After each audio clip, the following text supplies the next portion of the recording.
It's Dale D'Antoni here. Welcome to the Sofa Sessions.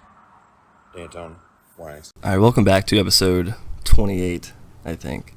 Today we have a very special guest. Has run long distances, is a senior Hall of Fame at North Augusta High School, oozing with complete and utter testosterone.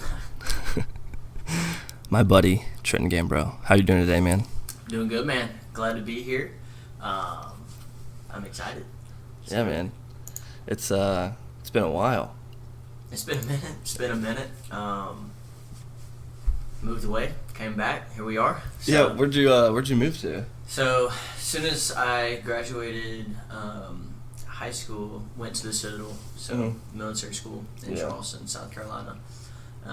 Did that for 4 years, and then the day after graduation, moved to Arkansas. So I was in Arkansas for 6 months, and then moved back here, opened a business here, and here I am. What was it like in Arkansas? What'd you do out there? So went out there kind of doing the same thing I'm doing right now, just kind of building the business. I do pest control. It's weird as that sounds. I'm the bug guy. But, The bug guy. just building a business out there. One of my buddies opened an office, so trying to help him there. But beautiful place. I actually want to move back out there. Like it's really slept on. The mountains, the nature is just incredible. Are there any ski resorts out there? I don't think so. Nah, I think that's more in like Kansas, Colorado, Utah. Where Arkansas is in the south. Oh, yeah, you drive through Arkansas to get to New Mexico, I'm pretty sure. Yeah. It's a little bit north of Texas. Yeah. I hated driving through Arkansas, I'm not going to lie. Dude, there's nothing there. It was literally just straight for like 200 miles. But how different was like the Citadel compared to like a normal university or college? Yeah, definitely some big differences. Yeah, I saw the pictures on Instagram. You guys look like you're going through a lot. Yeah. Definitely a different college experience, to say the least. Yeah. When I first got there, I mean, I really didn't know what I was about to get into, man. Like, I knew it was going to be hard. Like, I knew it was going to be tough. It was the only school I applied to because I was pretty bad in high school, especially towards the end there, like selling drugs, like drinking all the time. I was like, this is where I'm going to go to school. So, I didn't even know all that. I never got caught. But got really close, and I was just going down a bad path, right? Yeah. So, all my buddies went to USC, Clemson. I was just like, I'm going to do it. So, got there. The first week you're there is called Hell Week. So you're just getting, like, absolutely, like, berated. You can't look at anybody. So like I can't even look you in the eyes. Like I just have to like look straight at the wall. You're just getting broken down, man. Push-ups, like I can't even count how many push-ups I did probably. You're shaving all the time, and you can't even have like a single hair on your face. I was bald. Really? So yeah. just completely bald. Pressing uniforms. I mean, it was intense, man. It was super intense. Is it almost like the military? Oh, yeah, for sure. They take it exactly from there? Yeah. So a lot of the guys there, I would say probably like 60%, they actually do commission to become officers. Oh, okay. Citadel is actually one of the only academies where you can go as a civilian as well. So pretty cool that we can kind of get that same experience. Yeah. And what did you, like, do you guys have the same studies? Like, you guys study the same thing as a normal university, or? Yeah, we definitely have like all the same, like similar stuff. Like I graduated with my nursing degree, the engineering, all that good stuff. But really, the only difference is you have intel majors. So those are going to be like guys who go into like the Army or like CIA, FBI, like that kind of stuff. I would say that's probably our biggest difference compared to other schools. But yeah, why did you not do that and you did nursing instead? So in high school, I was really good at biology. So I was like, I can memorize anything, bro. Like that's one of my God-given talents. Like, I can memorize pretty much anything. So I was like, all right, like nursing is pretty much the same thing, just like memorizing like parts of the bodies, how to like, take care of people, do what I need to do. But it's all memorization and application. So I was like, that's what I'm gonna do. I hated math, bro. So I was like, there's no way. I almost failed geometry. Yeah, that was like a 71. Yeah, literally, dude. Like geometry was like pulling teeth. Pre-algebra was awful. I think it was the first D I ever made. I was like, yeah, nah, I'm just not doing this. Yeah, I definitely saw you as like a very popular kid and very like one of the top popular smart kids. I Which isn't like a bad thing. Yeah, I'm just saying like from the bottom of the barrel. You're definitely not the bottom of the barrel, bro. What do you mean? I'm not the top either. Like I never saw myself, as being at the top. I don't even see myself like that now. Like my biggest thing is like I just want to love everybody, bro. Mm-hmm. Like not even like in any type of way, but like really, dude. Like after my 4 years at the Citadel, like we have like mentees, like kids that we basically just like mentor, obviously. Yeah. And I'm like, dude, like just love, man. Like if you love people, it'll come back to you tenfold. Like that's all you got to do. So, I mean that's how I kind of look at that kind of stuff. Is I don't really put anybody on a hierarchy or any other different kind of level. I mean, people are like, oh my gosh, if I see a celebrity, like I'm gonna go crazy. Like, it's like they're just another person. Everybody's just a person, bro. Except Riff Raff though. Yeah, except for Riff Raff though. That guy's a shark.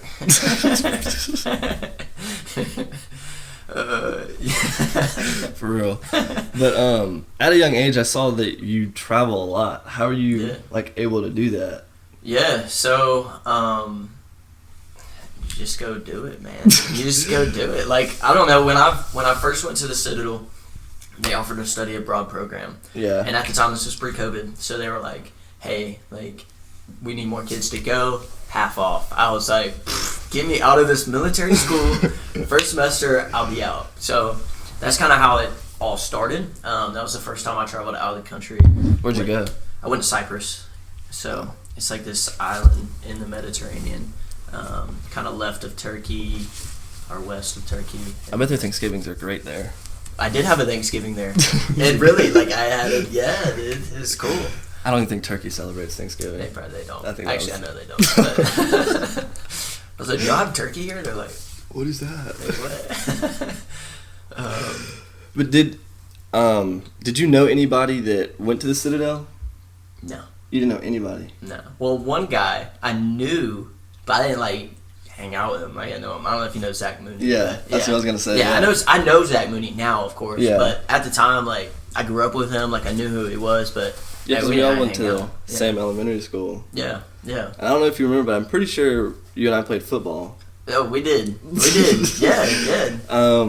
We played at Merriweather. Yep. And I remember you had those blue sport glasses. Dude, them things are OGs, man. OGs. Dude, literally to this day, people would be like, man, you had the little blue sports glasses, man. Yeah. Those things went through some shit, man.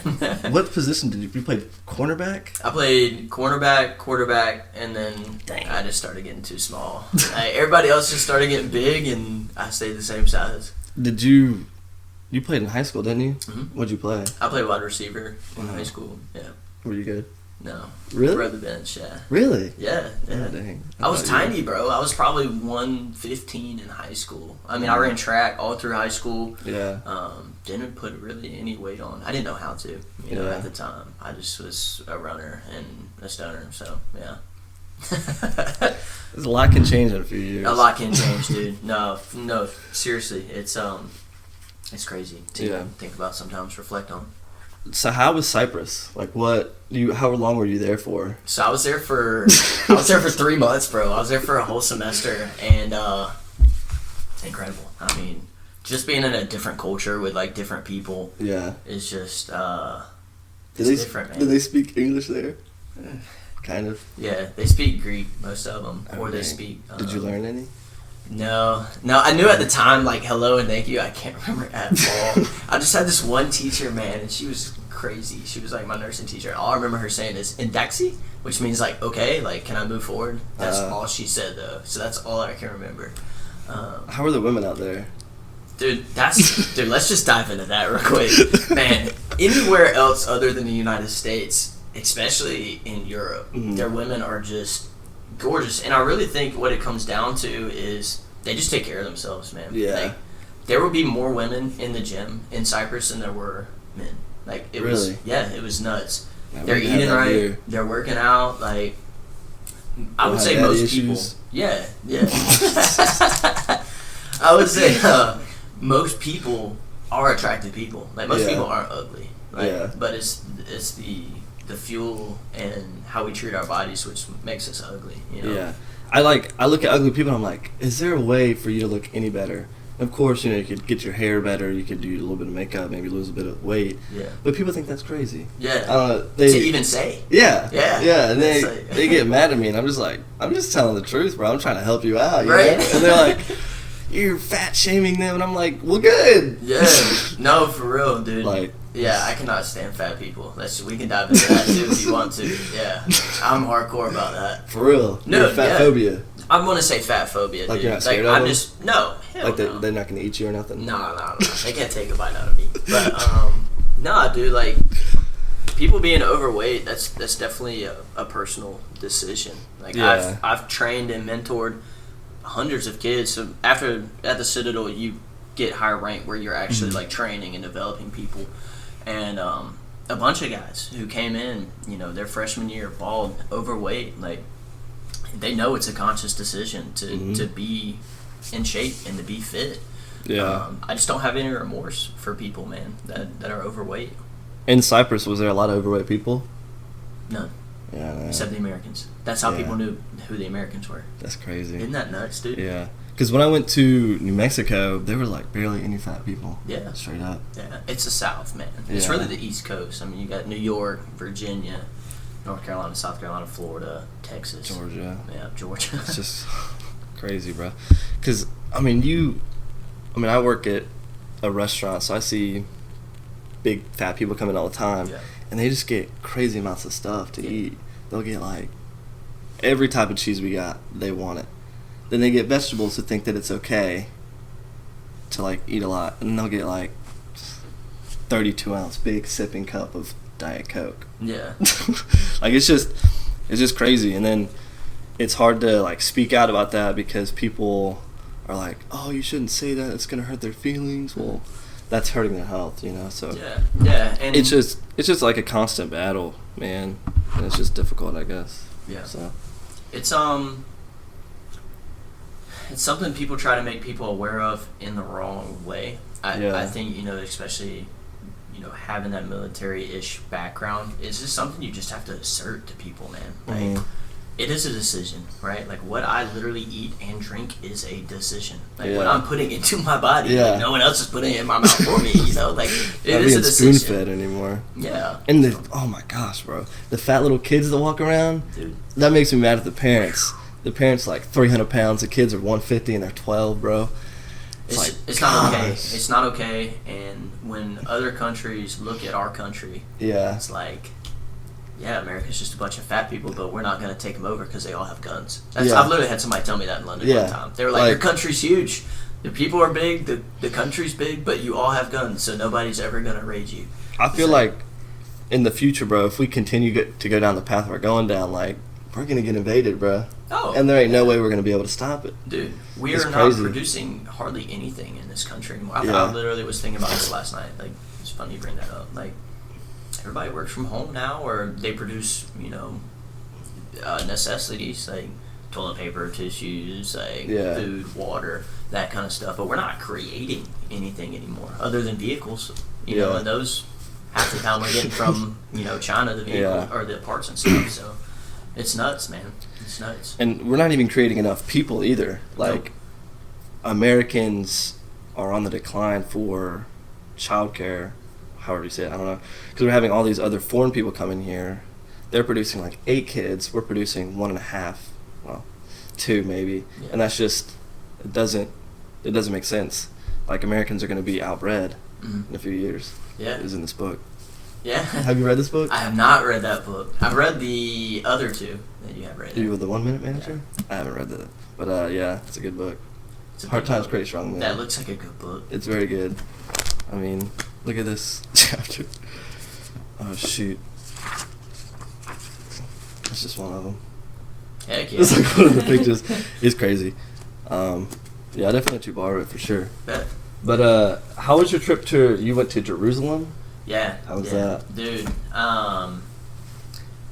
if I had any doubts about my spirituality before, go there, bro. Like, really? I grew up, Baptist my entire life, and just always enveloped in the church. And your dad's a youth pastor, wasn't he? Yeah, Because I no. remember I went to one of the classes one time. Yeah. I went with Zach, actually. Yeah. I don't know if you remember. Yeah. It was literally one time. He's really big in, like, the kids stuff, and, like, you know, for him, that's, like, his outlet. It's just, like, getting back to kids. But at the time, I was, again, you know, struggling with some spirituality and who I was as a person, and go there. Because you won't have any more questions about it anymore, man. Did it have Like, examples and everything? Yeah, like, dude, just Jerusalem in general. So what I thought Jerusalem was going to be was just going to be, like, tents and, like, Deserts. And I thought it was going to be crazy. Camels. Man. Yeah, dude, like, I was, like, fully expecting it to be, like, Jerusalem, I guess, 1200, you know? Like, I had no clue, dude. So you get there, and I landed in Tel Aviv, which is, like, it's pretty poppin'. Like, the skyscrapers, got multiple skyscrapers, Really? it's right on the sea, like, it's pretty sick. And then the actual old town of Jerusalem is surrounded by these big old, like, stone walls. Mm-hmm. It's like a castle. It's pretty incredible. But there's actually sectors to the old town of Jerusalem. It's not just, like, all Christianity or all Muslim or, like, Armenian. So there's Armenians there, too. It's like a square. It's the easiest way to explain it. The top half is where you have the Western Wall. Yeah. And then over that wall is all Muslim.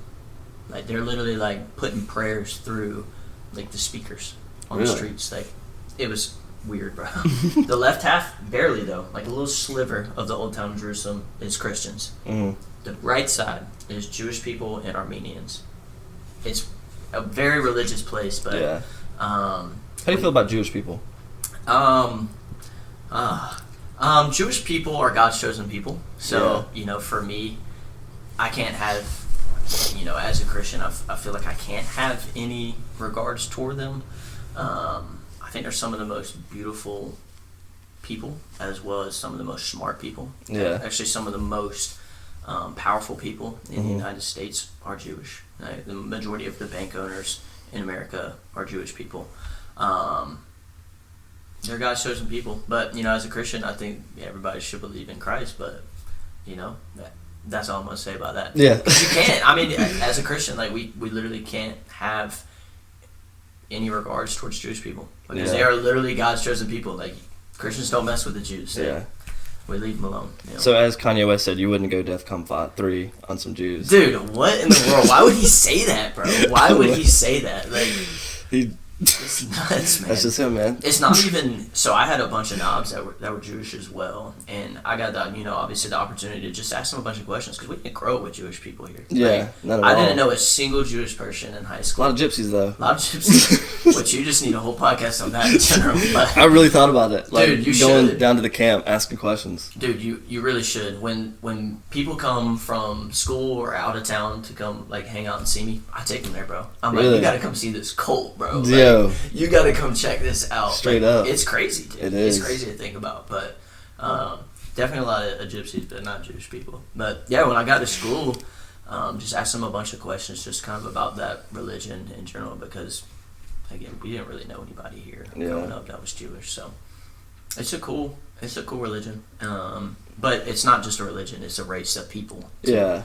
You know, it's one of the only religions that actually is a race of people. Like, people don't know that either, because there was a big argument at work about that. They're like, oh, no, it's just religion, but it's a race of people as well. Like, you can literally put, you know, white, black, Jewish. Like, you can literally put that. Yeah. Right? Would you say gypsy is a race of people, or? Dude, I don't even know what they are, man. It's like they're like an ethnic group. I would definitely say more of like an ethnic group, because they're derived from, you know, Ireland, you know, over there somewhere. So Irish travelers. I don't think their religion ties into their race. Whereas that is, I'd say, how it is with Jewish people. So in high school, you started track or just track and field? Yeah, just track. Did you do cross country at all? I didn't do cross country. No, just ran track. So what made you want to do all these ultra marathons and marathons? That book right there. For real, David Goggins' book, really? Yeah. So, well, rewind it. After my freshman year, studied abroad, came back, COVID happened. Yeah. So I was literally back at school for like 2 months, and then COVID happened. It was awesome. I was like, this is great. Came back from study abroad. I'm back at military school. Yeah. I'm gone in like 2 Are there any months. women in military school? There are there. Yeah. They're Are they butches or? yeah, no, definitely tough. They're For as real? in like TOUGH, not TUFF. Like Yeah. nah, they're butches for sure. Dang. Lesbians? I mean, some for sure. Yeah. It was honestly hazed into my soul though, not to even like talk to them, Really? or look at them, or nothing. Like, you can ask any of my buddies from Citadel, like, dude, like I just I did not talk to any of them, man. Yeah, nah, that's not what you want, dude. But you'll have a lot of cadets there that like we call it cadating. Where they're like, we'll literally sleep with them and like hang out with them, and for me, like, that was just distracting from what I was trying to accomplish there. Yeah. So, yeah, just not the move. Yeah. College Charleston is literally a stone's throw away. So if you want something, go over there. Don't stay here. Yeah. But so COVID hit, so you have to go back home. Yeah. COVID hits. Come back home. Started running a bit, and then the summer came, and do you know a guy named Jarrett Kelly? You know him by chance? I think he went to our high school, didn't he? Yeah. I know his name. I cannot think of him right. I can't like think of his face, but yeah. Okay. One of my good buddies, but he interned with this company that I'm working for now, doing like, we literally do door-to-door sales. Really? Yeah, it's nuts, bro. It's Is crazy. it fun? I love it, dude. You just knock on people's door? Literally, that's all I do all day long. Knock on people's door, try to sell them pest control. That's Really? all I do. But at the time, me and him were both just reps at the time. So Yeah. we were doing that all day, every day. That was our only kind of obligation. But he was making good money with it, and I was working at Savannah Riverside the previous summer, and I was like, dude, whatever you're doing, like, I'll do it with you. So I gave it a shot, and after COVID, that's what we started doing. Came back to the Citadel with just a different sense of work ethic and just a different level, you know, that I even tell people of just being able to talk to people and conversate with people. Like, Yeah. dude, doing door to door, like, it's the hardest thing you can do, like, with sales, for sure. Like, Do people answer? no, half the time. I mean, think about it, man. Like, I'm knocking on somebody's door. Like, you get some people who answer sometimes. You get people who are mean. You get some people who are nice. I've met some of the coolest people and some of the meanest people on the doors. Like, And this is in North Augusta. so now it's in North Augusta. Oh. So I was knocking doors in Columbia, South Carolina. Oh gosh. Then I knocked doors in Arkansas. Oh gosh. Now I'm knocking doors here. So, never would I thought that I would be, you know, a door-to-door salesman, you know, Yeah. especially with a nursing degree. But, Yeah. it's pretty lucrative, man. I like what I do too. Like, it's fulfilling to me. So, but to go back, did that for a summer, and then I came back with just a different sense of work ethic. Jarrett did 75 hard that previous summer. I've So, done it, but I don't know if I like fully did it. what do you mean? So, I was on day like 50 something, and the trail mix, right? Okay. So I was at I work. know where this is going. I had it, like I was doing good before then. Like I wasn't eating anything bad, and they had like the little M&Ms in it, Yeah. right? So it fell on the ground, and my, as a man, instincts came in, Yeah. picked up the M&M, ate it. Oh. Right. But it was part of trail mix. So I kind of like, I kept going with it, right? Because Yeah. I wasn't sure, and I didn't want to stop and then look back like, I didn't, like that wasn't bad. Yeah. So I did finish it, but I'd still, like I'm going to have to go back and do it again, I feel like. Yeah. Over that one M&M. If you're still thinking about it, you need to do it again. Yeah, I know. Yeah. And I was going to go to New Mexico, but I don't think I'm going to now. So now would be like perfect time to do it. Dude, So, clarity. Yeah. I mean, you know. I mean, you did it for 50 days. I mean, it's the best thing you can do. yeah. I'm just very lazy at cooking. I don't really know how to cook. So, Easy as shit. You know what I do? Chicken in the oven. Put yeah. ranch on that. It's a new everyday. Really? Yeah. That's all I do. Dang, man made of chicken. That's it. Dude, that's it, man. I eat chicken, some beef. I don't eat any pork, so no Really? pork at all. That's typically my diet during 75 hard is no sweets, no fried foods, no pork. Yeah, I did no fast food, Yep. but I did eat Zaxby's. Okay. I don't know if Like Zaxby's. crispy. It was the Nibbler's meal though. Dude, I don't know, man. I don't Yeah. know. I always ask people when I order. I'm like, is this fried? Is this not? Like, Yeah. again, like we can make the decision of what we put in our body. So I always ask, you know. Yeah. So But yeah, came back, did 75 hard, and during that first time of 75 hard, there's this thing at the Citadel.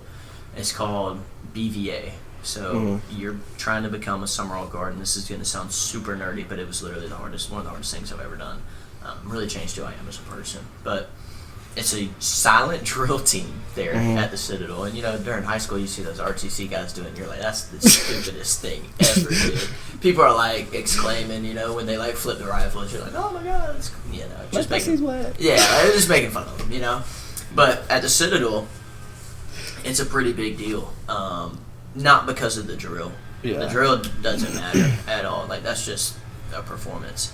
But to become a Summerall guard, you do something called BVA, which is bond volunteer aspirant, and you just get smoked, man. I mean, it was 4 months of I was bald again, just like I was my freshman year. You have to treat all these guys. I had to know who they are, what company they were in. So at Citadel, there's companies like A through Z, Alpha, Bravo, Charlie, Delta, which is like where people are in, if that makes sense. Had to memorize where they're from, what company they were in. There's like ranks as well, so you had to know what rank they were. Anyway, so we just had to treat these guys like they were just like, we just had to know everything about them. Couldn't look at them in the eyes. Like have you seen like bracing before? So like bracing this is the weirdest thing, bracing. So as a knob, like you literally have to like have your chin like tucked in like this, and like your arms pinned by your side, all the time. Yeah. Like really? Yeah, all the time, bro. Dang. Like bracing. So like that was weird. It has some applications, I think, just with like posture and like, just being a little bit more disciplined in that regard. But yeah, I don't know, that was weird. But anyways, again, I get off track easy. Straight. So BVA was just a smoke show. It's the easiest way to explain it. It was a smoke show, dude. You were carrying a rifle, so M16 rifle over our heads all the time, like doing like lunges, running with it. Like we used to run like 8-9 miles a day with rifles over our head. Like, I mean, anything you can imagine. Body exercise, like just push-ups, burpees. Oh my God, burpees. Flutter kick, 6 inches. But you go through this process, only 61 people make it. Yeah. So 61 people make it. That's how many you need to have the performance. How many people start out? Our year was 220. Dang. Yeah. A lot of people. It was a lot of people. So for me, I'm a pretty competitive person. Yeah. And yeah, that's what kind of got me through it. Because you can't do it for anybody else, man. Like, when you start doing hard shit, there ain't nobody else. Yeah, it's just you. It's just you, man. Like... So, that's what kind of, I was like, I'm going to do this for me, and I'm not a quitter either. So I was like, if I'm going to do it, like, I'm going to be the best at it. So just gave it full effort, and I think that's what's really changed my life. I was doing 75 hard at the time. That's where I see a really big shift, not just from that, that summer knocking doors to going and then doing 75 hard, and then that at the same time. Then I was like, okay, like I can really like impact people, and I can really do hard things in life. That's I believe that's one of my God-given talents, is to just do hard things.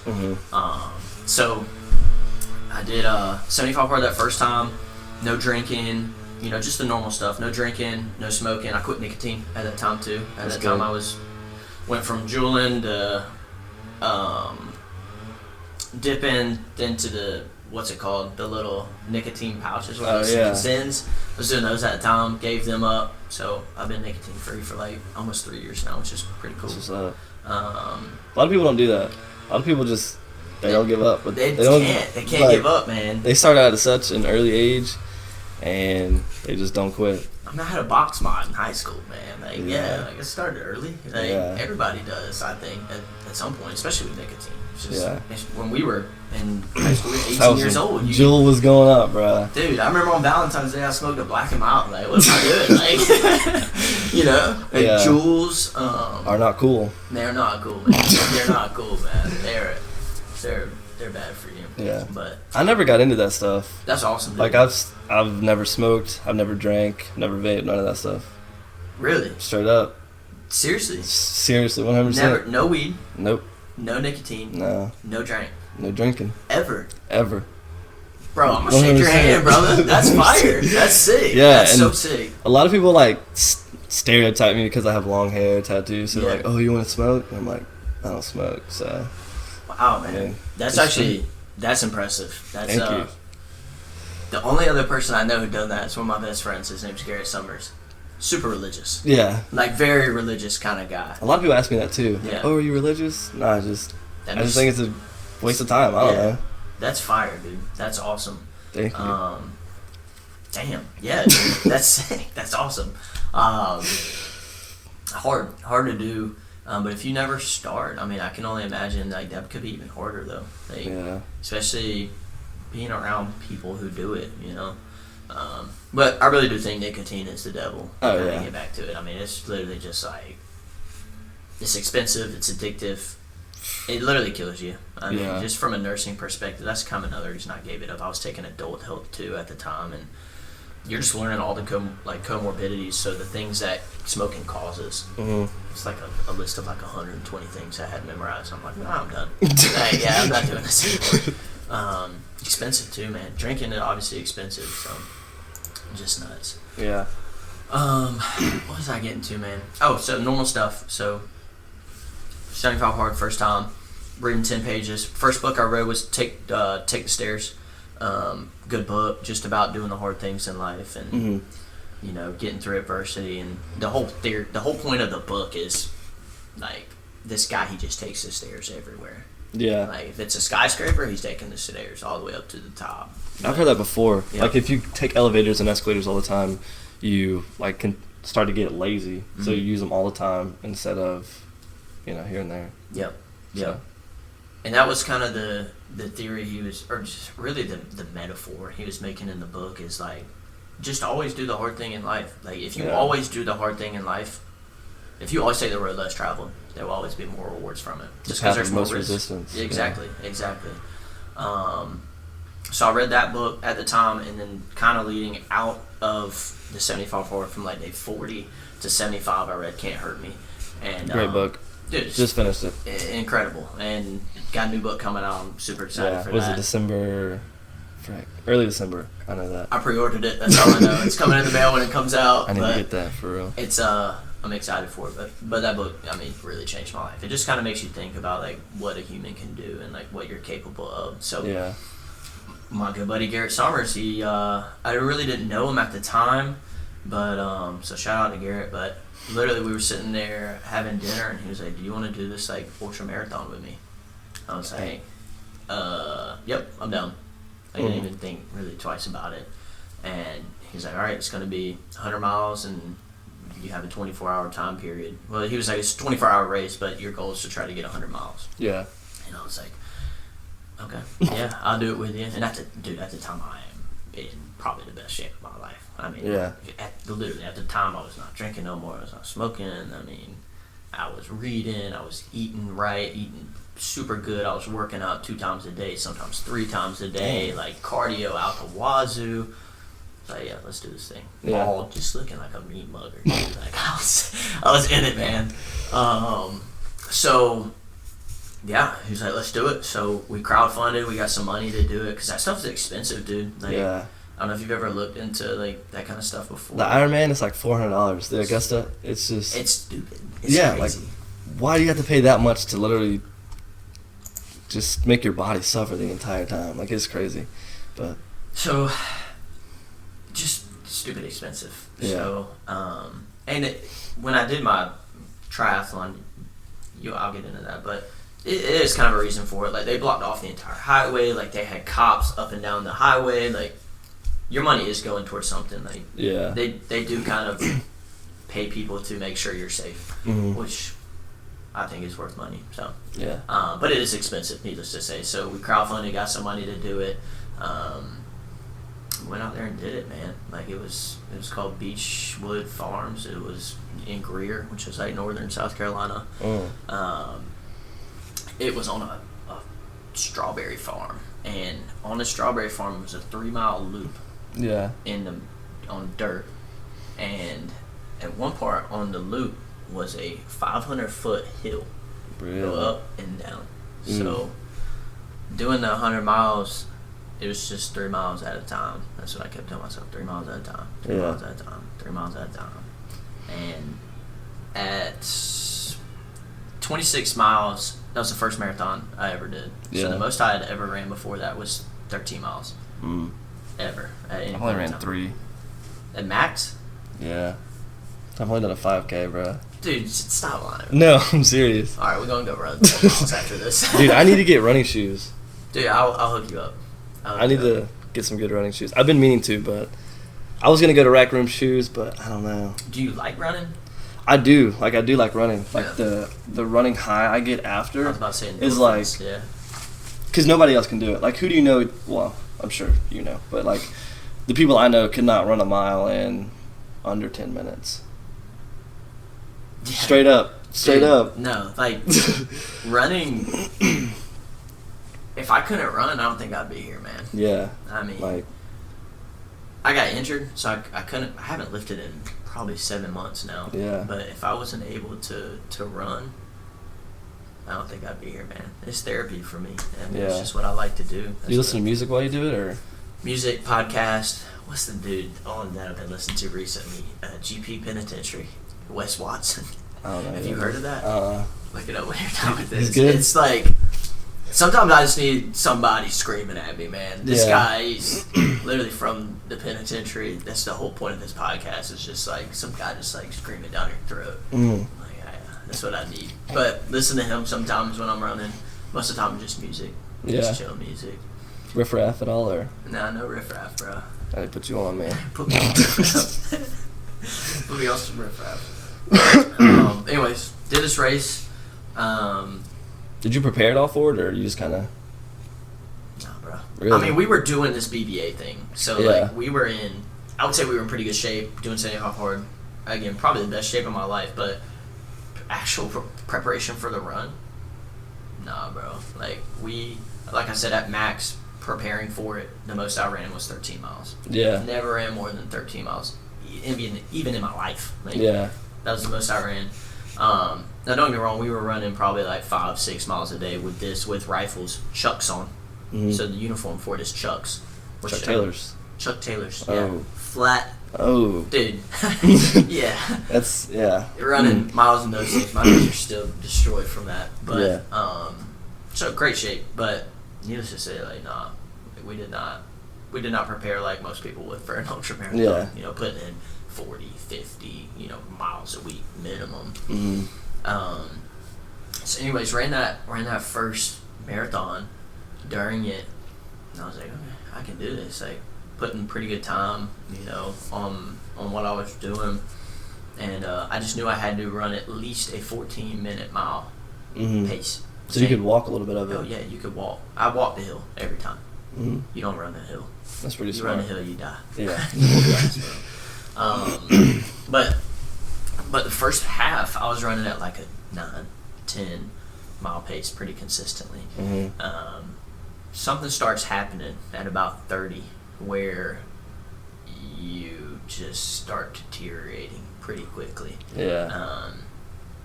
I remember just sitting down at one point and I was getting my toes taken care of. I'll send you some pictures of my toes, but I haven't heard just that like before. Goggins' book, just like toenails were falling off. He Yeah. sent some pictures of toes. Yeah, that's gonna cost you. Dang it. Just like blisters on the side of my toes that were like the size of grapes. Yeah. I mean, just disgusting. Mm. Wrapping my toes up. My mom, shout out to my mom, always, man. Mom, stepdad were there in the car. They were my support system. Yeah. Kind of like my pit crew throughout the whole thing. Every 3 miles, I'd call her about 10 minutes before I'd roll up and tell her what I needed, to go ahead and have it ready. Yeah. Because you don't really have time to just, like, sit there and lollygag. Like, you are on the clock, and the pace I was taking, like, I couldn't make any mistakes. Yeah. So anyways, I remember just sitting there one time, man, and I tried to stand back up. So I couldn't do it. This is at mile 30? It's like 30. Oh, Yeah. gosh. So I get up, and everything just gets so lactated. Yeah. Like lactic acid, not like lactated as in like Nipple juice. milky. Lactic acid. Like, dude, it starts like cracking. Yeah. Like your whole, it's just stiff. Like I'm literally walking like an old man, like trying to stand up. And then when you start moving again, the lactic acid starts circulating again. It's not a big deal. Yeah. But if you sit for 5 minutes, you're gonna just get all sore. That's the easiest way to explain it. So that was weird. I started taking some electrolytes. At the time, I hadn't taken any, even ibuprofen during 75 hard. I ain't taking nothing. Yeah. I'm gonna just become clean. Mm-hmm. And I was like, well, during this race, I'm gonna take some ibuprofen. But it was like a superpower. Caffeine too. Really? I didn't take any caffeine for 75 days. And so I was like, when I take it, it's gonna hit me like a rock. Which I would say shout out to that, because that's what got me through it. Mile 50, so that was quadruple the distance I've ever ran in my life. Mm-hmm. It was probably like 5 p.m. So I was making really good time at that, and then mile 70 started raining. Really? That's when things started changing. Yeah. You can imagine a farm in the middle of just nowhere, no irrigation, just like, dude, I was running in the mud, man. Like, I remember, I have pictures of my shoes, but like just like mud all around them. You're weighing an extra 15 pounds. What season was this? Was it summer? This was February. Oh, dang. 10th, 15th, somewhere around there. So it gets pretty cold. It was chilly. Yeah, it was chilly. Now at the start of it, I was running with my shirt on, but my nipples started bleeding. And they were chafing. Yo, yeah, chafing like crazy, dude. So I had to end up taking my shirt off. So not only was I cold and wet, nipples were burning. I still have scars on my inner thighs right here from where my legs were chafing. Yeah, I mean that's probably my biggest takeaway moving towards the next races was just protecting your skin. Yeah. Just from like that friction. So,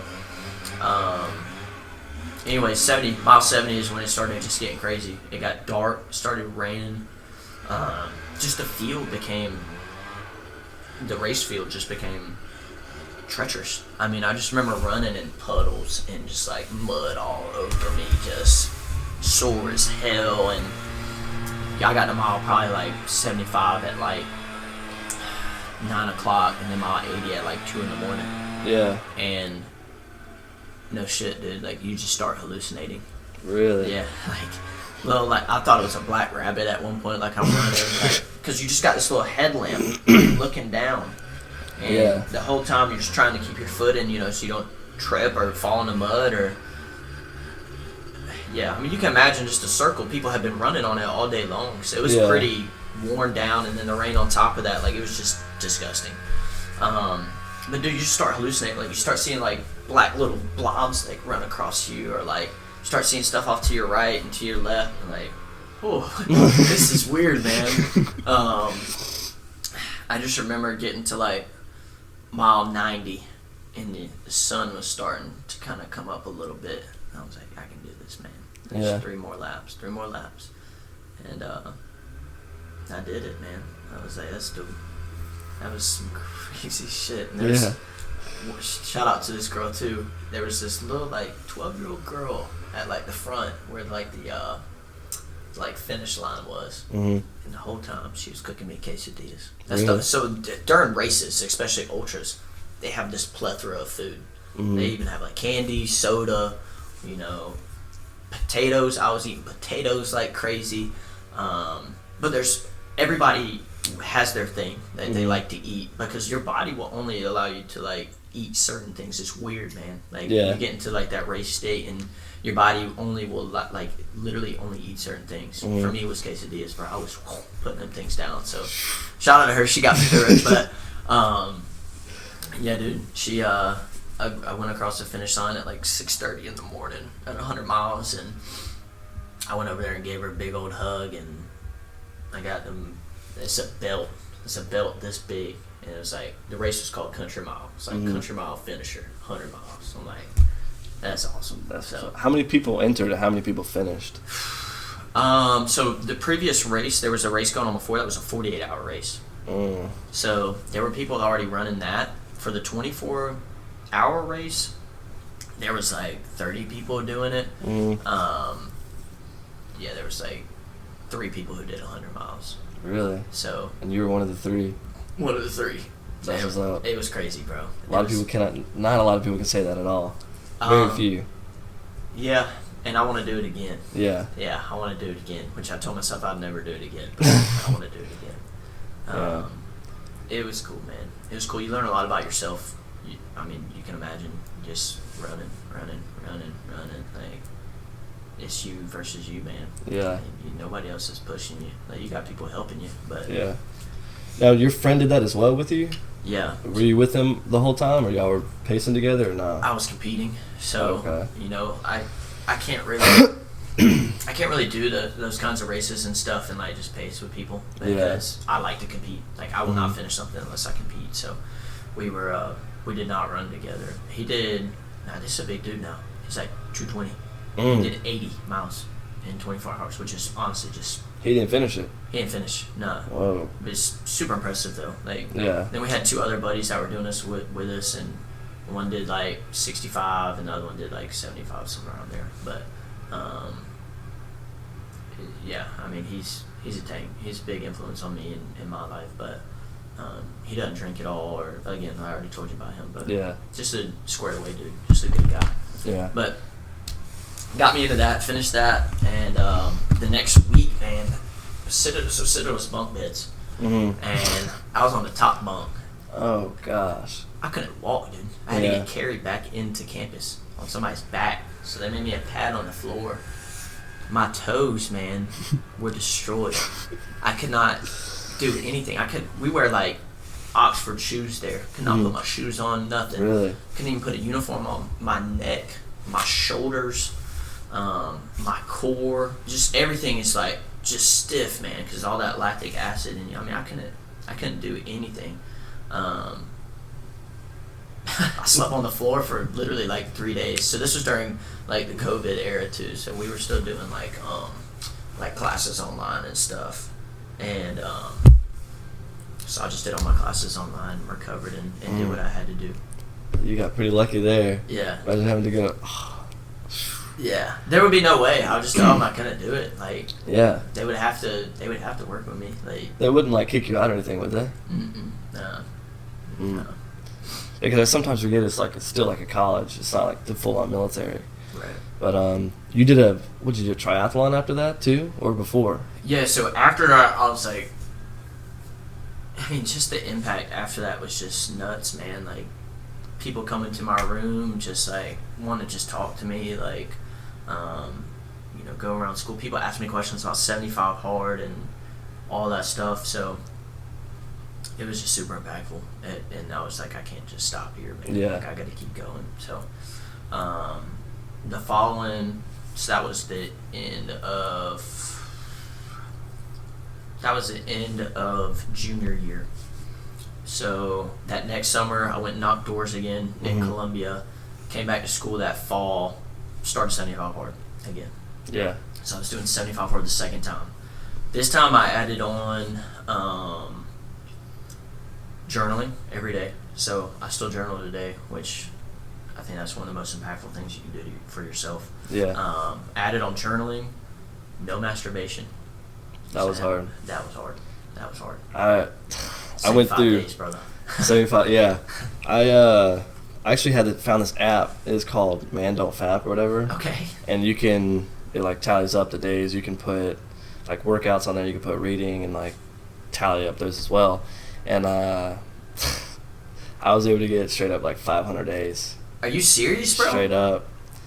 I have one of the pictures on Instagram. Like, I would still obviously like have sex. I was in a couple different relationships, but I would not like masturbate at all. Nah, I would not. So that's how I was too. Yeah. I was like, like I want to be a man, Like, I don't want to be somebody who relies on like myself to pleasure myself. Yeah. Like, that's just like drugs to me. Like, like I'm literally easy dopamine hits, it's man. It's literally just cheating yourself, right? Like, we are meant to like chase. And I listened to this podcast. I don't even know who the guy was, but I was biking at the time for one of my second workouts, and I was just looking up like no masturbation, like blah blah blah.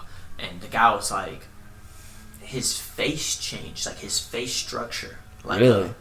he was like, it was like a buck with testosterone. Like, you know how they grow horns because of testosterone. He was just like, my facial features were different. He didn't masturbate for an entire year. Well, you beat him. Damn, that's crazy, bro. That's incredible. Yeah, I mean, that is incredible, brother. I mean, yeah, it was. I ended it on some girl, bro. That's still nuts. The 500 days, dude. No masturbation is just. Like, I mean, for me, that's my drug, man. Like, sex is my drug for sure. Like, a lot of people, I can give up everything. I cannot give up pussy. Like, oh my gosh. Like, it's true. Yeah, I mean, straight up, bro. Like, that's just what it is. Yeah. Like, some people couldn't even do 30. Some people couldn't even do a week. Some people can't even do a day. Yeah. Yeah. Bro, and it's like once you end that no fap, it's hard to start back up, bro. Yeah. Personal experience, man. Yeah. It's difficult straight up to like turn around and not do it. Cause like it's easy and it's like, oh, this feels so good, man. Yeah. But you gotta stop, man. It's bad. Yeah. I mean, at the end of the day, I think that just porn is bad in general Terrible. too. I mean, like masturbation, porn, they go hand in hand. So didn't do either of those things, and I think it makes a huge impact on not only your workouts, but also like your mentality too, Yeah. and how you treat people. I think it has a big impact on that. But second time was, again, just like no masturbation, journaling, no porn, 2-minute cold showers every single day. So at any point in time, like morning, evening, afternoon, whenever I was showering, it had to be cold for at least 2 minutes. And then Duolingo. So I want to learn Spanish. So doing Duolingo every single day since then too. Shout out, but like literally like Duolingo is what's up though. 300 something day streak on Duolingo. For right real, now. It's just stupid, dude. I had a big streak on there too, but I think I forgot about it one day, and you can like freeze it or whatever. Yeah. I don't know if you, but yeah, I didn't have enough freezes, No. so I had to give it up. It was like I think it was like 200 days or something like that. That's sick. That's sick. Yeah. But then I went to New Mexico, and a lot of them are from, a lot of the people, my bad, are from South America, so they know, like, they speak Spanish. Fluently, yeah. Yeah, so just being around them also helped. Yeah. Like, and they would speak quickly, and It's hard to pick up, man. it's hard. But for them, it's the same thing. Like, we speak normally at a normal pace, and they're, what did you say? Like, it's crazy. Yeah. So, yeah. I don't even know where I was going, man. After the 75, yeah. So, Ultra, came back, knocked doors, 75 hard again. During that time, I was in a loveless relationship, so the no masturbation kind of like made me realize that, like, this is not what I need. And, you know, I felt at the time too, like I was just years past people, if that makes sense. Like, her going out and drinking and stuff would aggravate me. Like, it would bother me, bro. Yes. Like, I was like, I don't want this in my life. Like, I don't need this. And, like, I'd be doing my 2 workouts a day, and one of them would be at her apartment. She's like, can you just hurry up and do your workout? I'm like, yeah. It's different when you're, like, when you're going after it. And everybody else is like, oh, let's go out for drinks Friday. Let's go out for the whatever it is on Saturday. Yeah. It's just like, you get annoyed with it. You do. They might be your best friends, but you still get annoyed with it. You do, bro. Especially if, like you said, like your girl telling you, oh, hurry up, you know. I bet that was annoying. It was, dude. It was. And, yeah. So, I cut it off with her, and then I went straight celibate. Yeah. So I added it on there. Celibacy is hard, bro. bro. Celibate, bro. Yeah. And, again, like, dude, like, I can give up everything. That pussy's hard to give up, man. It's hard to give up, and that taught me a lot about myself. Yeah, and, that like, kitty cat. what I wanted, and, you know, 3 months I was Celibate. bro. No masturbation. No masturbation. No porn. No porn. Dang. I can't even say that. First time I had a wet dream since I was in like 6th grade. Really? I'm talking about, bro. I've never had a wet dream. Dude, I had one in like 6th grade, and then I had one senior year of college. It's like, what is going on, man? You know. And you're on the top bunk too. I was on the bottom bunk at the time. That's good. I got the bottom bunk next year, so yeah. Splooge he was safe from the splooge flood, but yeah. Dude, it's just nuts though. To just like, no pun intended there, but just crazy, man. Like how your body is just so enveloped in that that cycle. Like sexuality in general is just a huge part of being a man, you know, like, and it's powerful too. So this is really kind of how I broke it down. I broke it down into two things. Like, yeah, well, like we have our personal energy, right? That kind of drives us, motivates us, you know, gets us going through things. I think everybody has that, men and women. Yeah. But I also think men and women also have sexual energy as well. And if you can harness that sexual energy, I mean, even as primates, like that's a huge driving factor in what we do in life. Like, think about why women are attracted to us, right? Like, they're attracted to us because of our masculinity. And like, people who have more money, they're attracted to that, right? Yeah. Like, the things we do in life is, a lot of it is sexually driven, right? Like, just from a primal standpoint, right? We want to be more attractive as a mate for the female, right? So if you can harness that sexual energy and put it into your personal energy and harness both of those things, I mean, you can do some incredible things, man. Yeah, you're unstoppable. You're unstoppable. I mean, I was getting really, really deep into my journaling. I started writing a book at the time. Just felt incredible. Yeah. I mean, literally, the word for it is invincible. I mean, I really felt like I can do anything in life, man. I was getting really deep into my spirituality as well. I mean, I was praying a ton.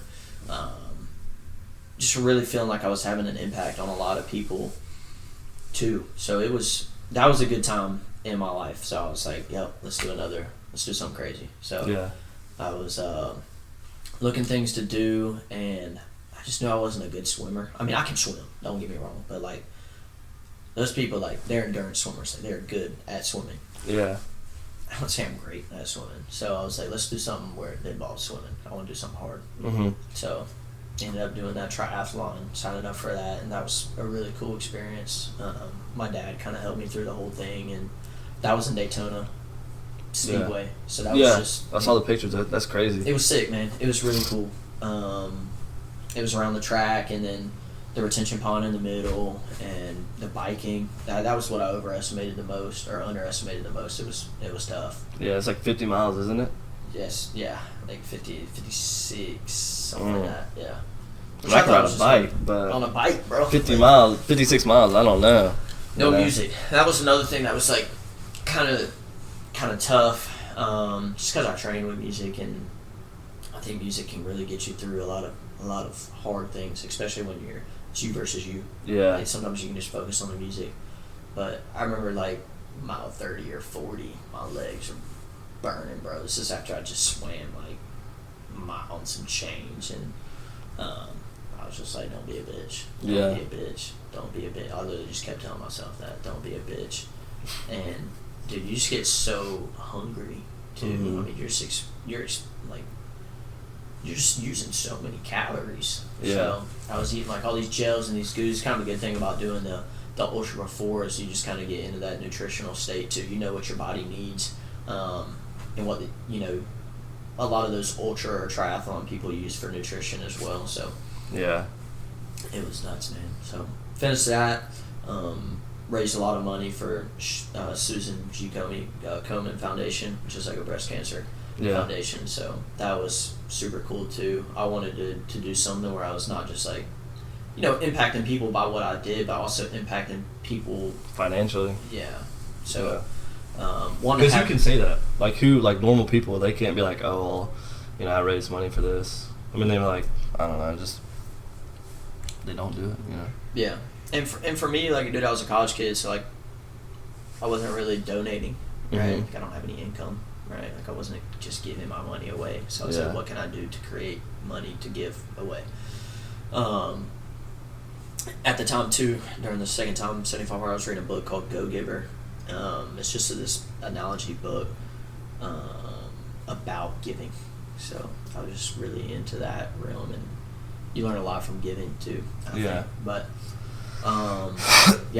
did that, and where are we at now? Probably senior year.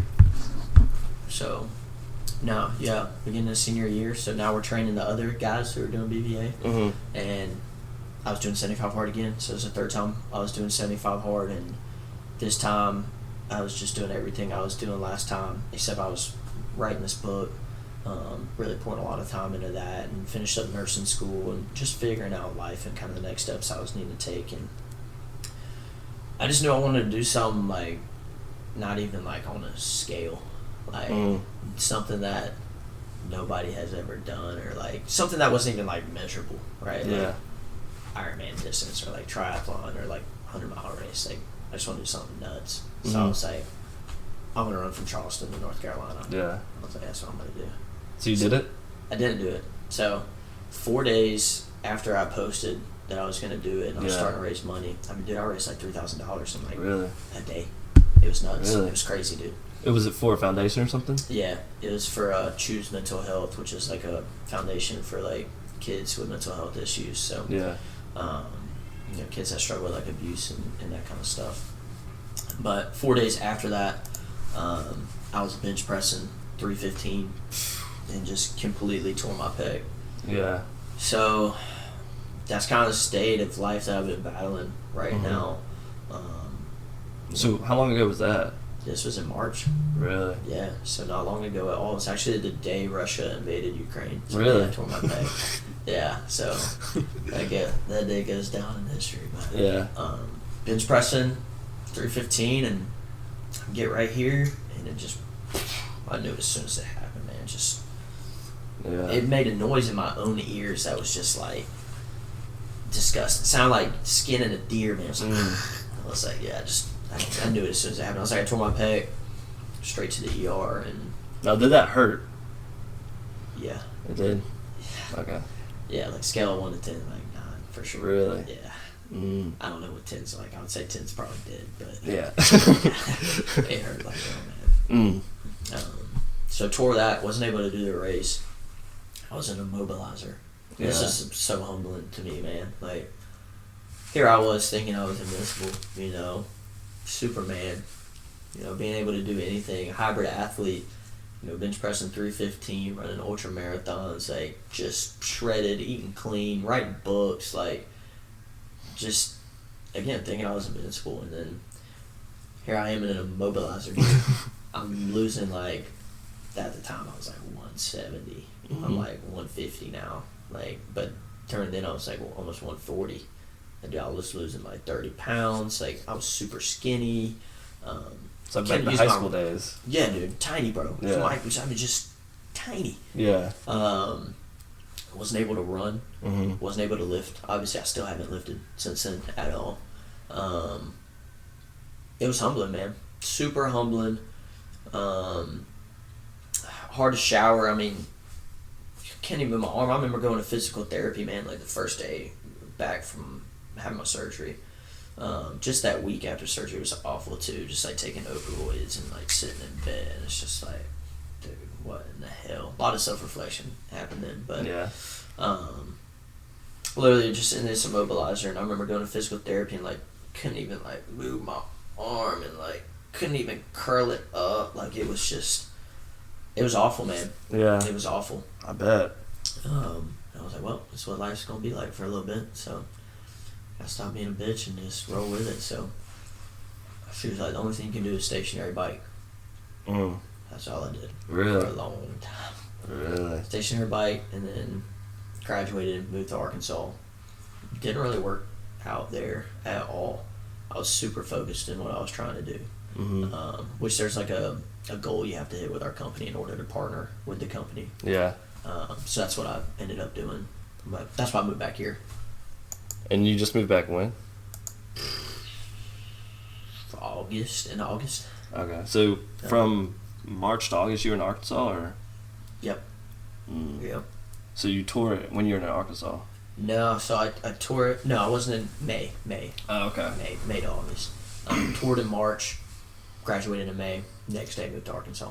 Literally. Really? Day after you tore it, you moved? No. Day after I graduated. Oh, okay. And then I packed my shit up and drove to Arkansas. Really? It was nuts. What'd you say? We had apartments there and stuff, okay. but just know, people, they like take time. Some people just still don't even have a job that I graduated with. Like, Yeah. it's like, what are you doing, man? They're like, Yeah. I'm just waiting, Nah, bro. Like, I made X amount of money before you even started a job. Like, that's, a lot of people would take time before they even start the next thing. And it's like, go start something. If you want to, pull out after that and go do something else, do that. But don't wait. Like, time is valuable, man, especially at our age. But especially after going through college and everything. Like, I didn't go to college. So I see all these people graduating that we went to school with, and I'm like, dang, man, they're going to be making a lot of money. I'm sitting here with this podcast making $14 an hour at a pizza place. Yeah. So, I mean, it's kind of hard to, like, not compare yourself to other people, but I think it's sometimes healthy to do that because you can see where you're at or where you should be at. So, yeah. I mean, we can dive into that if you want to. Like, I think, just comparing in general is sinful to an extent. Yeah. Because you get false ideologies and a lot of things that people even, like, post or say or do, or it's not their true intentions or who they are too. Like, social media itself is just straight up fake. Yeah. See all those people posting, man, that stuff is fake, bro. Unless it's measurable, it's fake. Yeah. If there's not numbers with it, it's fake, bro. Yeah. Like, that's how I look at social media. So, and I'm not talking about, like, followers. I'm talking, like, distance, money, time. Mm-hmm. You measure those three things, it's real. Yeah. So it's tangible. I think that stuff's real. All the other stuff, just distraction. A lot of it is really distraction from who you can be, and then also, from where you're trying to go to or where you're trying to get to. But to get back to the comparing stuff, it can be healthy too. But if you're comparing yourself with the right people. Yeah. You got to compare yourself with people who are like-minded. Cool thing about our business is just so many people who are young, like-minded. They like to hustle, they like to work. So it's really easy to compare myself to them and kind of push myself forward. But it can be detracting as well. But it is healthy if you do it the right way. Yeah. Do you think it is healthy to surround yourself with people that have your same ambitions and goals as you do? Yeah. Yeah. For sure. Can't remember what book I read this in, but it was like you are the average of your 5 closest friends. Yeah. It's true, man.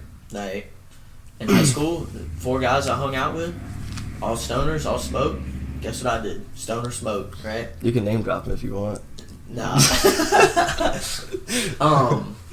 Then I get to college. I'm hanging out with a bunch of military guys, working out, running. Oh, shit. Guess what I did? Worked out and ran, you know?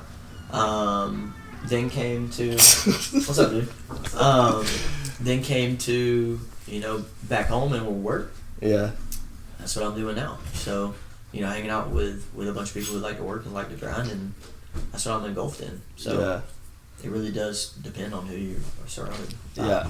Well, that's like kind of where I've hit a wall at, because I don't think any of my friends or even closest friends have the same ambitions or goals as me. Like, I want to get after it, and they just want to, like, play video games on the weekends. Yeah. And it's just like, this is like all you want to do with your life. Yeah. Work Monday through Friday, come home, play video games, go out, and then all day Saturday, Sunday you play video games. And it's just like, it's depressing. It is. Like, so it's hard to, like, find the people that you want to surround yourself with, especially, like, with me. I feel like I'm a little bit more introverted, so it's hard for me to go out of my way to make friends if I have no clue who they are. Yeah. Like, even hitting you up was kind of hard. Yeah. Because, like, I haven't talked to you since, I don't even think we talked in high school, straight up. I mean, I definitely knew who you were. Yeah. And we went to, elementary school together. And Mossy Creek rep. Yep, played football and all that stuff, but, I mean, I haven't talked to you since then. Yeah. So, I mean, shout out for you for reaching out. Yeah. That meant a ton, too. I'm excited to be here, dude. Yeah. But yeah, I mean, I think that's kind of where I draw the line when I was going to the Citadel, right? Mm-hmm. Like, I knew that if I stayed the path that I was taking, that I was going to be like everybody else. Yeah. Right? I mean, there really is 2 choices you can make with everything. Mm-hmm. You can take the easy route, you can take the hard route. There really is no in between. There really is not. Yeah. And I was just like, I can go to USC, like, go where everybody else is going to school, do the college thing, man, go have fun. I can go do this hard shit and see where it takes me, you know? Yeah. So I think the same thing with finding your friends too. It's the same way, right? Like, Mm-hmm. you have to ask yourself, are these people going to make me softer? These people going to make me harder, you know? Yeah. Because iron does sharpen iron, man. You know, that's biblical as well. So Yeah. you got to surround yourself with people who are like-minded, because if you don't, you're just going to be like them. Mm. It's the truth. Yeah. So after all these things you've done, what's next? How's the book? So yeah, books kind of been on the back burner right now. Yeah. I was writing a ton when I was in school, and then when I got injured, I couldn't type. Obviously, I could type. That's an excuse. That's a limited belief, but it was hard. Yeah. Wasn't really focused on too much. Started writing some in Arkansas, and then I just got so enveloped in my work and what I was trying to accomplish there. But I'm like 100 pages in it right now, maybe some change, but it's called The Pursuit of Vulnerability, and it's about just being vulnerable as a man. Yeah. Yeah, so That's kind gonna be a big one. yeah. So I think a lot of times, like, people, especially men, are not vulnerable with themselves or even with other people. Yeah. That's kind of the reason I don't mind coming and talking, you know, about anything. I feel like I try to be pretty open. That's what's up, man. But really, the whole book is broken down into three things. You got no vulnerability, which it kind of just talks about the path that kind of takes. Moderate vulnerability, which is going to be like mediocre people. Most mediocre people have moderate vulnerabilities. They're never real with themselves, or if they are, it's pretty shallow. Then you have kind of that third route. It's like immense vulnerability, just like being super vulnerable with yourself and with other people. And just kind of what doors that can open for you, what it does open for you. So Yeah. that's kind of the route that book is broken down to. And each three of those avenues is broken down into subjects. So love, I break down in no vulnerability, moderate vulnerability, immense vulnerability. Friendships, break it down. Work, you know, physique, kind of just break those down into those three things in each chapter. So it's a pretty straightforward book. I think a lot of people can kind of see where they stand in those areas of their life and gain from that for sure. Yeah. That's why I wanted to write it, because I was just got to the point where I was in military school and all these guys are, you know, like Jacked up, yeah. jacked up and pretty to themselves, pretty Yeah. reserved, and I'm one guy who's always just like pretty open with how I feel and my emotions and Yeah. you know, my physicality. And when I got injured too, it just having that outlet was huge too, just to be vulnerable with people. Yeah. I think vulnerability is a huge thing that can really separate men. Yeah. I definitely want to read it when it comes out. For sure. For sure. I'll pre-order it. Need a free copy. Nah, I'll pay for it. Nah. No, you sure? Yeah. All right. I'll sign it later for Oh, that's what's up. Yeah. But yeah. What's next? What's your next goal? So, dude, just now really getting back into running. Been hiking a ton. I really still want to do that race, man. Like, I really want to still run from Charleston to North Carolina. Like, I don't like to be the guy who says, like, I'm going to do something and not do it. I mean, God forbid I didn't know I was going to get injured and, you know, tear every part of my pec in my arm. But now I'm getting back into running shape. Now I'm actually the physique that I probably needed to be to run it. I mean, I'm pretty lighter build now than I was before. I was pretty yoked before, so it probably wasn't good for my knees and my hips and just everything to be that big running. Yeah. So that's what I want to do, man. I want to run from Charleston to North Carolina, 167 miles, and just do it, man. I think this time, though, I'm not going to break it up to that 3 days. So I was going to do 50 each day. I think I'm just going to do a marathon a day, so break it down a little bit more. So you have Just 5 days? Yeah, 5 days and some. Yeah, 5 days would probably be the number I put it at, because I've been thinking about it a ton, dude. It's like, you don't want to be injured. Yeah. Been there. Yeah. You do not want to be injured, and like, I don't want to get injured again. When you're doing that hard stuff like that, you're obviously the chances you get injured almost quadruple. Yeah. I mean, like, it's almost inevitable. Like, you're going to get injured some way, whether that be minor or major. Yeah. And I just don't want to be injured majorly again. Yeah, me either. It was super Either. protracted. Yeah, Yeah. don't get injured. Yeah. Take it slow. Don't do crazy shit. Yeah. And yeah, but that's probably what I'm gonna do. That's what's up, man. Well, All the time. This is probably my favorite podcast episode Dude, this it's far. been great talking It's been to a you, good man. one. It's been great. I wanted to have it at like 30 minutes, Yeah. but we're an hour and 15 right now. But I'm perfectly fine with that. Yeah. This has been probably the best podcast episode we've had. For or sure. That I've had. Well, So, I appreciate you having me. I yeah, appreciate man. talking to you, man. Yeah, Like, bro. It's been, I think, you know, I journal a ton, and I think reflection is huge too. So just Yeah. to come and speak on, you know, my mentality and reflecting and, you know, just answering questions, I think it's healthy for not only myself but for others to hear too. Yeah. So, And that's what I wanted to do. Like, I wanted to, like, show people that really anything is possible. Because I can't sit there and read the David Goggins book to them, yeah. you know? Yeah. So bringing somebody on that, you know, has high, you know, discipline, hopefully will get people motivated, get people driven to go out and do things, you know? Dude, I wouldn't even say I'm the most disciplined person. Yeah. Right? Like, there's some people who are just, they disciplined, man. Yeah. I mean, I'm disciplined, but I really think where I flip the switch, it's just like when I am 60 or 70 years old and I have grandkids, like I want to be able to tell them like, yeah, your grandpa was a badass. He was you a know? stud. Yeah, stout. Your grandpa did some cool stuff. Yeah. You know? Like, you know, skydiving was a big thing for me, so I wanted to go skydiving and got Did my you- scuba license. You went skydiving? Mhm. Yeah. How was that? It was sick, man. It was cool.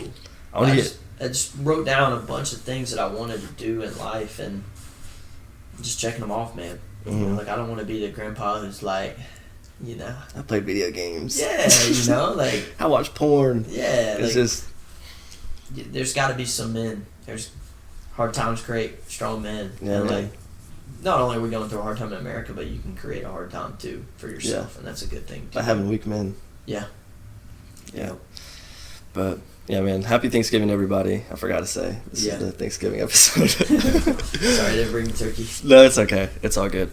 But, yeah, man, very excited for this. This is a really good episode. For sure. Yeah, I'm going to feel. Yeah, this is a good one. But, yeah, man, thank you for coming on. I really appreciate it. Any last words? I ain't got nothing. If you ain't got nothing, bro, I just appreciate being here and talking with you, and I think insight's important, so I'm Yeah. just glad to kind of share me, I guess. I got you, man. Yeah. Thank you, man. I appreciate it. Being vulnerable and everything. Thank you, guys. Have a safe weekend.